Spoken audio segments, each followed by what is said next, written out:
some of the burdens that, first daughters, especially in like African households, they face growing up. As my parents came to this country, they worked a lot. So we were often left to look after and fend for ourselves. I became a huge people pleaser, bearing forced responsibility all my life, seeing the effects in my friendships and my relationships. And then eventually I made a decision to step away from my family home, step away from my household.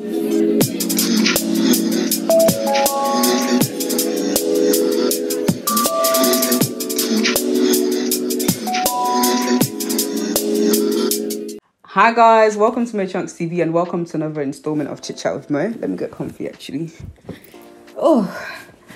Welcome to another installment of Chit Chat with Mo. So today's video, we're talking about why I left my parents' house. I actually made a tweet over the weekend in response to Tony Tones, and she was speaking about some of the burdens that, first daughters, especially in like African households, they face growing up and having to like essentially look after the house and become a second parent and become like an emotional pillow for their parents in some instances, and just having to bear a lot of like responsibility from a young age and the effects that can have. So I went through this, and those of you that have been following this channel for a long time know that I actually released a video with Nengi.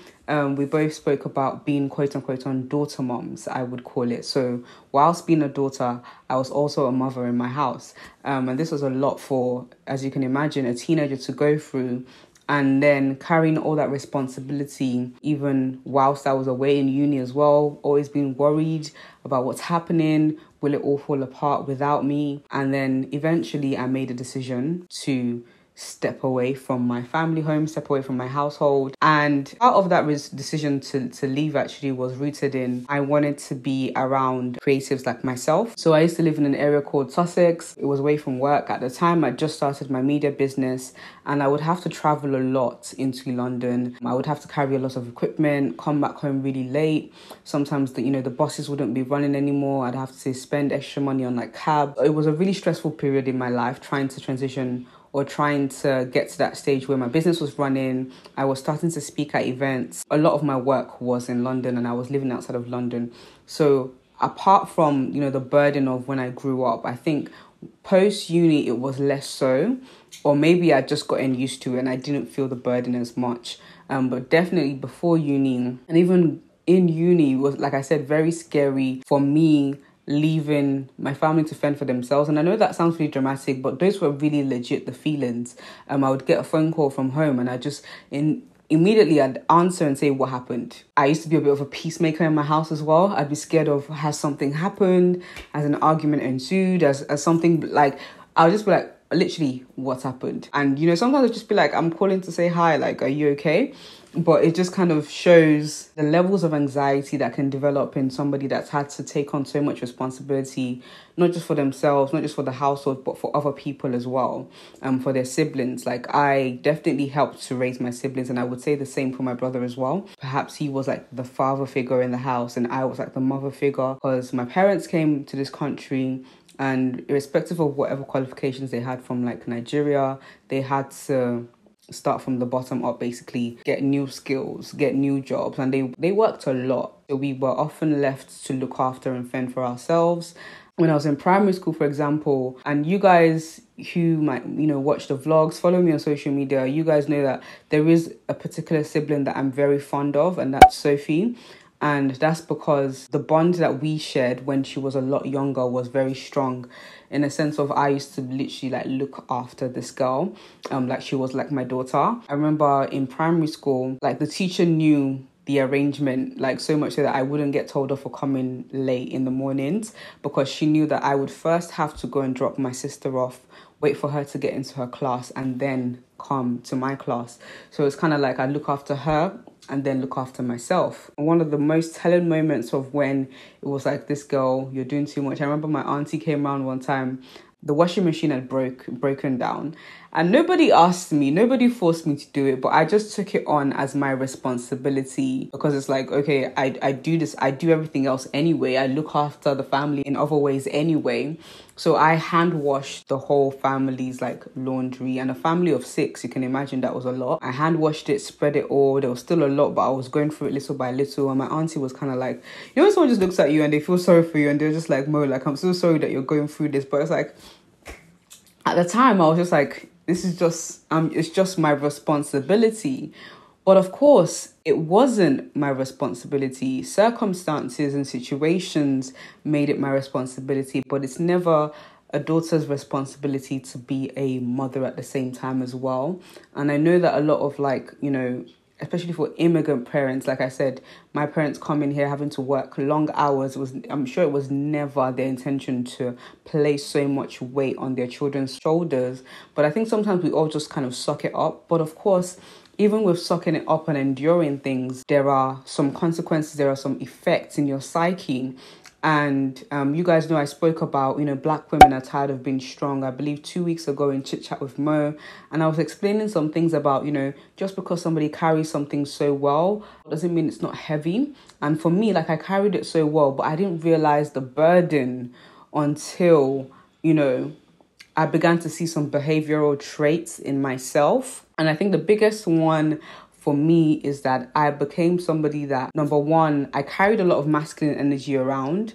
I always had to be the leader of things. I always had to bear the responsibility. If we were in a group setting, be it play, work, leisure, I always had to be at the forefront, leading everybody, carrying everybody's burdens, being the friend that, you know, people can come to and talk to about, you know, whatever issues they're going through, but not have anyone to kind of release off of for myself. So I'd always be the one, you know, leader of the pack, very like strong, Black, independent woman.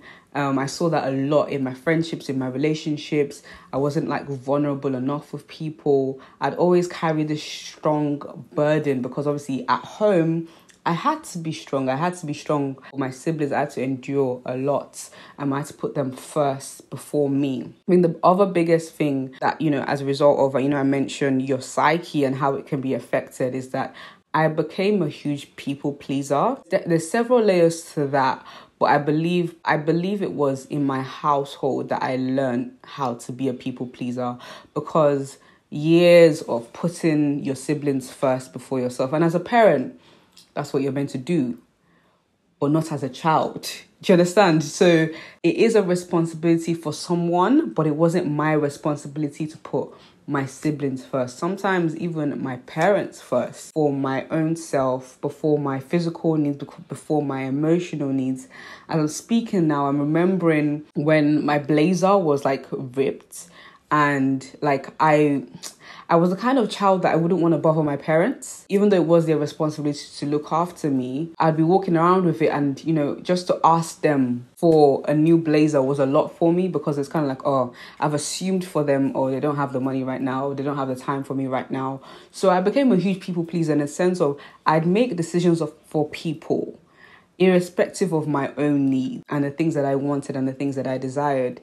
And I saw that, you know, showing up over and over again in my friendships, in my relationships, at work. I spoke about feeling lost again 3 weeks ago. Even though I did feel like I left work too early, I did work for like a year after uni, part-time during uni as well. So sometimes bearing the responsibility of all the tasks that you're meant to share between different members of staff, for example, I would happily take them on. And it's like, at what expense? At the expense of my peace, my mental health, feeling very burnt out.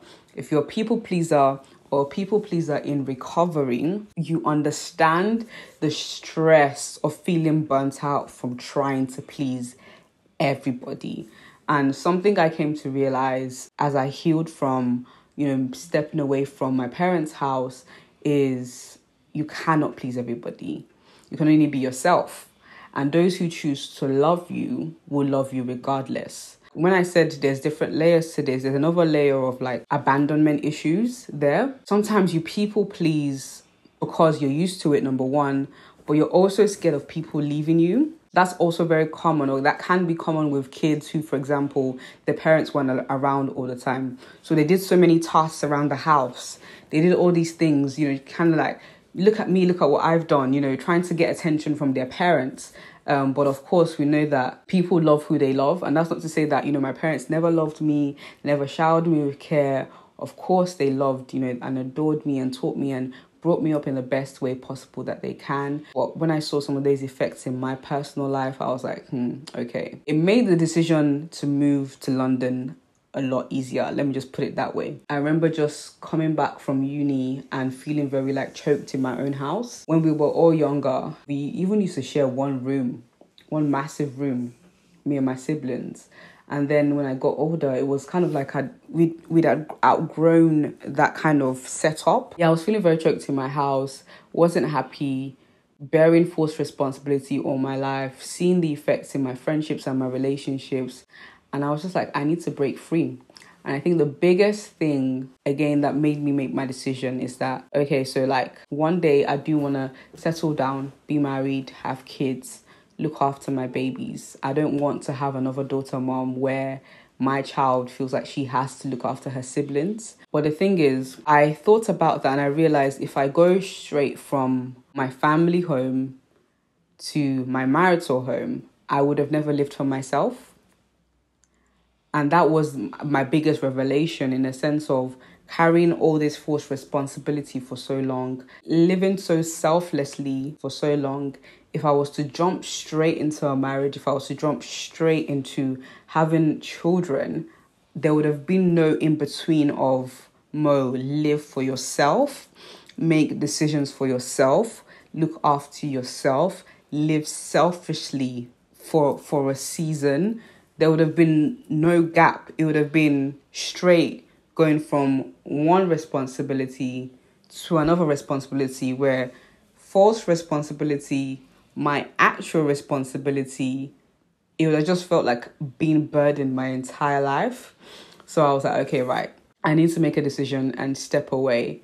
And I remember speaking to my mom about it and telling her that I'm, looking for somewhere to live. I'm going to move on. And surprisingly, she was very, very supportive. I didn't tell my dad.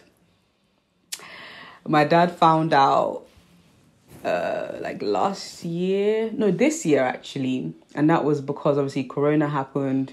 My dad kept calling us to find out, how are we. So if he kept saying every time that Mo's at work, Mo's got a videography booking, but eventually he found out that I wasn't in the house. So I came clean and I was like, yes, I have moved out. So I didn't really know how he was going to react, and he was fine with it, to be honest. He wanted me to stay home and be safer with my siblings, of course, but he didn't really react like, what the hell are you doing? So my mom was very supportive of my move, and she was like, you know what, it's time for you to move on as well. Because something that was happening, again, I said, people pleasing. I was in communities, I was in relationship with people, I was in friendships with people, and they would basically use me all the time. It was as a result of me not being able to say no, not being able to have boundaries. That's another big thing. Not being able to have boundaries. And my mom was like, enough is enough. You're a whole graduate and people will be calling on you, for example, to come and babysit all the time. You don't have time for yourself. So it was kind of like I needed to just go away. And that's the thing about when you have a really kind nature. Everybody wants to capitalize on it. Everybody wants to, you're a giver, I'm going to receive. And if you yourself as a giver, you don't have any boundaries, people are just going to take and take from you. So in stepping away from my family home, I finally learned to put myself first. I finally learned to prioritize my own needs. I finally learned to have boundaries. I finally learned that saying no to people is not the end of the world. My biggest fear stepping away, like I said, stepping away from uni and being fearful, that what's going to happen to them, whilst I'm gone. I had those same fears again when I moved out, and my family, I was thinking, okay, everything's going to collapse. And actually realizing that, they will be just okay. And in fact, they were okay. I think the biggest thing, like I said, was Sophie for me. I didn't want to leave Sophie. I didn't want to leave that girl, and she was just about to do her GCSEs as well. And again, I put the responsibility on myself to tutor her through that process. And it was again, that wasn't my responsibility. It's her responsibility to study for her exams. I made myself her tutor, and I was like, how is she going to pass without me? And lo and behold, when it came to results day, Sophie did amazing. So it was like, Mo, you don't have to be there all the time, and you don't have to be there for people all the time, and you don't have to carry people along all the time. There was actually a really nice quote. Someone responded to my tweet. I'm just gonna find it now. She was also like a healing people pleaser. I read these affirmations for Codependency by Nendra. The first one is, I'm willing to allow others to take care of themselves. The second one is, I'm setting limits for myself. The third one is, I'm discovering that people can manage their own lives. What a wow. That was a big one for me, that they can manage their own lives without me. I'm deserving of self-care. Things won't crash and burn because you're not around. For those that may have responsibilities, false responsibilities, I would call them, because they're not your burden. You weren't brought to this earth to carry other people's burdens. Until you have a child, then you have to look after that baby. But carrying that weight of having to look after everybody and making sure that everyone's okay, that's not for one person to have. You haven't even thought about yourself. So much so that you're burning out, you're not looking after yourself. And then you're not happy. And then there's this thing called resentment that comes through. Because you can do everything and all of that for people. And again, this is now moving away from my family. I'm now talking about the other people that I used to people please. You can do all of that for people and realize that they can still walk away from you. They might not do things for you as well, because that's another thing. Within people pleasing, there's a root in manipulation. So a lot of self-proclaimed nice people, they're nice so people can be nice back to them. But that's not how it works. People will be nice to who they want to be nice to. People will love you because they choose to love you. Of course, we say love is unconditional, but there are some things that we do for people that makes them, happy. I want to love you back. But really and truly, the choice to love, the choice to stay is a choice. It's not because you manipulated them through your so many nice deeds or you please them every second of the day. They're staying because they're choosing to love you. And I think another thing with that is learning or realizing that I'm worthy of that love. I'm good enough without having to manipulate you with my nice deeds. I'm not manipulating you to stay. You're staying and you're loving me because you want to and you're choosing to love me. Growing up in a Nigerian household, it's not really the norm for Nigerian children to leave the nest, except for if they're getting married or whatever it may be. But I definitely had to make that decision for myself. And I remember someone responding to me saying that, they're feeling guilt because they want to step away from their family. And again, that's that whole emotional codependency in your psyche of how are they going to cope without me. And trust me, there is an independence that people develop, as I found with my family when things didn't crash and burn, thank God. There is an independence they develop when their quote unquote caregiver or false responsibility caregiver is not around. They realize, I can wash my plates myself. I can do my laundry myself. I don't need to wait for the housemaid to do it for me. And like I said, again, I don't think this was anybody's intention in my family. It's just circumstances happen, situations happen, and people just take on roles. But there has to come a point in one's life, especially when you realize how it's affecting your other relationships and the way you relate with other people and the way you don't have boundaries with other people. There has to come a point where you realize, okay, right, I cannot heal in the same environment that's made me sick. I need to completely move away so that this wound can be healed and I can develop a new normal for myself. So my new normal, I'm comfortable with saying no. My new normal, I don't have to be the leader all the time. My new normal, I don't have to force myself to manage somebody else's life. They're an individual by themselves. They can manage their own life. My new normal, I don't have to bear the burden and responsibility of everything and everyone. New normal, I have boundaries. That's a big thing for me. My new normal, I no longer people please. If you want to step away, you can step away. I'll be okay. My new normal is realizing that I'm worthy of love and support. And it's okay for me to be vulnerable. It's okay for me to be a human being.